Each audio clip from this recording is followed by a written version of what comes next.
വിനീതമായ കൂപ്പുകൈ. വാക്കുകൾ കൂട്ടിച്ചൊല്ലാനായില്ല എങ്കിലും ദീർഘദർശനം ചെയ്യുന്ന ദൈവജ്ഞരായ ശിശുക്കൾ ഭാവിയുടെ വിഭവ ഖനികളാണ്.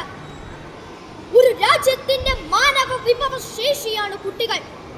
അതിനാൽ കുട്ടികൾക്ക് അവരുടെ കഴിവുകൾക്ക് മിഴിവ് പകരുന്ന നീതിപൂർവമായ സാഹചര്യങ്ങൾ ലഭിക്കണം.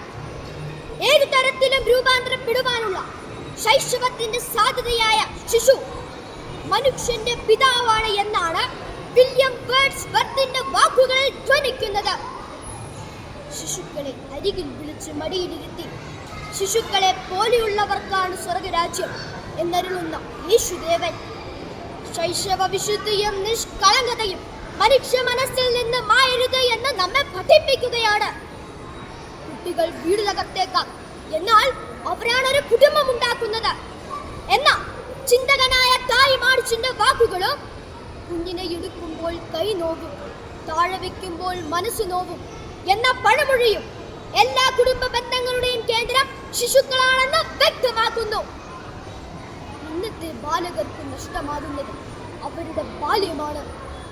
മക്കളെ കണ്ടും മാമു കണ്ടും ഭ്രമിക്കേണ്ട എന്ന പഴഞ്ചൊല്ലർത്ഥവത്താകുന്ന കാലമാണിത്.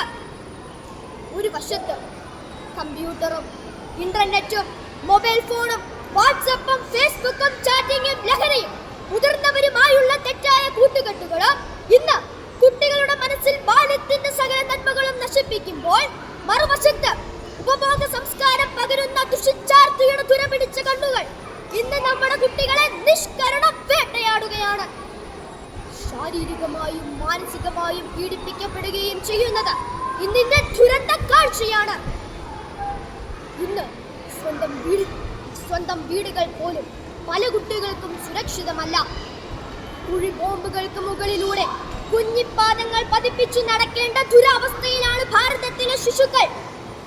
തെരുവോരങ്ങളിലും തൊഴിൽശാലകളിലും ഭാരതത്തിന്റെ ഭാവി വാഗ്ദാനങ്ങൾ അനീതിപരമായി ചൂഷണം ചെയ്യപ്പെടുമ്പോൾ ഓരോ ശിശുരോദനത്തിലും കേൾക്കു ഞാൻ ഒരു കോടീശ്വര വിലാപം. കവി മധുസൂദനൻ നായരുടെ ഈ വരികൾ ഇവിടെ പ്രസക്തമാകുന്നു. വിശുദ്ധിയോടെ വിടരേണ്ട ഈ പൂമുട്ടുകളിൽ ദുഷിച്ച മൂല്യങ്ങളുടെയും സ്വാർത്ഥതയുടെയും പുഴുക്കൾ വളരുന്നുണ്ട്. എങ്കിലും തടസ്സങ്ങൾ ഉണ്ട് എന്ന് കണ്ട് ഒരു നദിയും ഒഴുക്ക് വേണ്ടെന്ന് വെക്കുന്നില്ല.